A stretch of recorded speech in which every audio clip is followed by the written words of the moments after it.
जय हिंद दोस्तों जैसे जैसे दिन ढलता जा रहा है मनीष कश्यप की परेशानी बढ़ता जा रहा है। जैसे लगता है कि मनीष कश्यप पाकिस्तान से आए हुए नागरिक हो जिन्होंने हिंदुस्तान में आके आतंकवादी हमला कर दिया हो जिसमें काफ़ी भारतीयों की जान चली गई हो।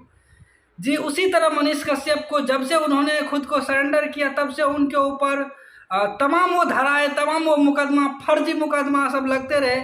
बल्कि कल भी आप लोगों को पता होगा, न्यूज़ देखे होंगे, तो कल भी उनके ऊपर निशांत शर्मा नाम के एक आदमी ने उनके ऊपर एफआईआर किया, जो कि महाराष्ट्र का रहने वाला है, जो निवासी महाराष्ट्र का है, दिल्ली में रहता है, लेकिन बिहार के पटना में आके मनीष कश्यप के ऊपर एफआईआर करता है और हमारे बिहार के मुख्यमंत्री नीतीश कुमार जी से मिलते हैं और बिहार के मुख्यमंत्री से बात करके उनके ऊपर एफआईआर करते हैं और वो एफआईआर दर्ज भी किया जाता है और उस पर ईओ के द्वारा कार्रवाई भी स्टार्ट कर दिया जाता है।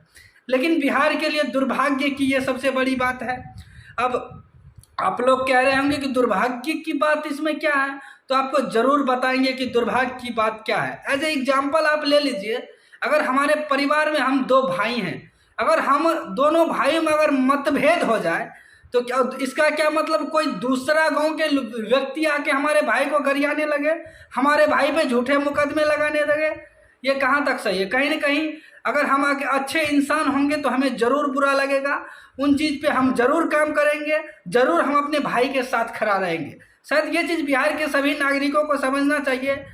जो महाराष्ट्र के लोग बिहार में के मजदूरों के साथ किस तरह इज्जत करता है, ऐसा बात नहीं। मनीष कश्यप जब पैदा भी नहीं हुआ होगा उससे पहले भी बिहार के लोग अन्य राज्यों में पलायन करते थे, उनके साथ क्या सी घटना होती है, क्या सब हुआ करता था, क्या सब होता है, ये हमसे और आपके पूर्वजों से बढ़ के ज़्यादा कोई नहीं जानता होगा। आप एक बार अपने दिल पे हाथ रख के बोलिएगा कि जब अन्य राज्यों में हम जाते हैं तो काम करने की बात आती है, कम पैसे में मजदूरी करने की बात आती है तो सही है, लेकिन जब भी अधिकार का बात आता है, जब भी हमारे ऊपर कुछ गलत होता है उनके खिलाफ अगर हम बोलते हैं तो अन्य राज्यों में हमारे साथ क्या सैल्यूट किया जाता है, ये आपसे और हमसे बेहतर कोई नहीं जानता होगा।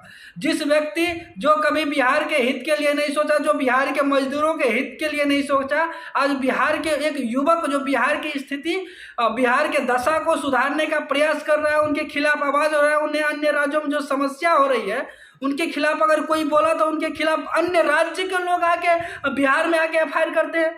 बल्कि नियम कहता है कि अगर आप किसी भी चीज़ से आपको दिक्कत है, बल्कि उनको दिक्कत कुछ नहीं है। वो महात्मा गांधी को जो अपशब्द बोले थे मनीष कश्यप जी उस वीडियो में, जो काफ़ी पुराना वीडियो था, उस वीडियो को लेकर उन्होंने मनीष कश्यप के ऊपर एफआईआर किया है। हालांकि मनीष कश्यप जी को ऐसा नहीं करना चाहिए, क्योंकि महात्मा गांधी हमारे देश के राष्ट्रपिता हैं, उनका सम्मान करना चाहिए। लेकिन अगर उन बातों को लेके चलो तो हमारे भारत में बहुत नेता मंत्री ऐसा है जो खुले मन से किसी नेता को गरिया देते हैं, किसी को रेल देते हैं, तो क्या उनके ऊपर भी एफआईआर होगा? और दूसरी बात आते हैं कि अगर निशांत शर्मा को लगता है कि मनीष कश्यप ने गलत किया तो मनीष कश्यप का वीडियो जिस टाइम बनाया था उसी टाइम उन्होंने क्यों नहीं अपलोड किया, क्यों नहीं उनके ऊपर कार्रवाई किया? वो जब मनीष कश्यप का गिरफ्तारी हो गया उसके बाद ये उनके ऊपर एफआईआर करने का क्या रीजन है?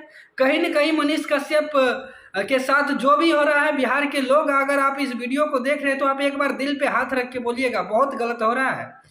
उनके साथ चौतरफा अन्य राज्यों में उनके खिलाफ अलग अलग एफआईआर दर्ज हो रहा है, उनके ऊपर पॉलिटिकली अत्याचार हो रहा है, राजनीति के तहत उनके ऊपर अत्याचार हो रहा है। और हम बिहार के सरकार, बिहार के लोगों से निवेदन करना चाहेंगे कि अगर आप एक बिहार के नागरिक, ईमानदार लोग हैं, बिहार के सरकार हैं, बिहार के नौजवान हैं, तो ज़रूर इन चीज़ पे अमल करिएगा। हमारे घर में अगर दुश्मनी, हम शुरू में एक बात बहुत अच्छा बात बोल दिए, अगर हमारे घर में दुश्मनी हो तो चलेगा। अगर हमारे घर के लोग को किसी और लोग अगर आके धमकाने लगे, भले ही हमारे घर के आपसी लोगों में मतभेद ही क्यों ना हो, तो वो कहीं ना कहीं अगर हम एक अच्छे इंसान है तो हमारे लिए वो दुर्भाग्य की बात होगा। और दूसरी बात आपको बता दें, सबसे बड़ी बात, अगर किसी भी राज्य का विकास होता है तो विरोधी का होना बहुत ज़रूरी होता है। विरोध करने वाले का होना बहुत ज़रूरी रहता है, ताकि उस राज्य का विकास, जिस राज्य में विरोधी ना हो उस राज्य का विकास कभी नहीं हो सकता है। इसीलिए आपसे विनती है कि विरोधी का होना ज़रूरी है। अगर आप विरोध करने वाला कोई रहेगा तो क्या हम उनको जेल में ही डाल देंगे? तो हमारे खिलाफ आवाज़ कौन उठाएगा और उनके बातों पे अमल करके हम बिहार में विकास करने का कोशिश फिर क्यों करेंगे? इसीलिए बता दें कि विरोधी का होना बहुत ज़रूरी है। इसी को लेकर बट दिल्ली के सुप्रीम कोर्ट के वकील हैं एपी सिंह, जिनका कहना है कि वो अमित शाह जी से मिलेंगे और इस मामले में सीबीआई जांच की मांग करेंगे, क्योंकि उनको चारों तरफ से घसीटा जा रहा है। जिन लोगों के खिलाफ, जिन राज्यों के खिलाफ, क्योंकि बिहार के लोगों को अन्य राज्यों में समस्या होती थी, उन लोगों के खिलाफ मनीष कश्यप ने आवाज़ उठाने का काम किया। जो आज सभी लोग मनीष कश्यप के ऊपर, जिन जिन लोगों के खिलाफ उन्होंने आवाज़ उठाया, जिन जिन लोगों को उन्होंने अपने अंदाज में रेलता आया और जिन जिन लोगों को इन चीज़ों का बुरा लगा था, वो लोग आज सब एकजुट होके आज मनीष कश्यप को घेरने का प्रयास कर रहे हैं। लेकिन खैर, मामला जो भी हो, क्या होता है कि उनको उस मामले में सीबीआई जांच होता है कि नहीं होता, ये बात की बात है।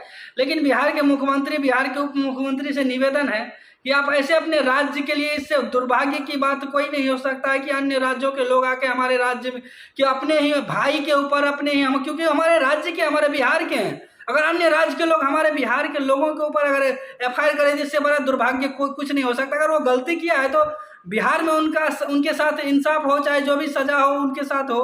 लेकिन अन्य राज्यों के लोग अगर हमारे राज्य में आके हमारे भाई के ऊपर अगर एफआईआर करेगा तो कहीं ना कहीं दुर्भाग्य की बात है। बाकी आप लोग क्या सोचते हैं इस विषय में? क्या मनीष कश्यप के साथ जो हो रहा है सही हो रहा है? क्या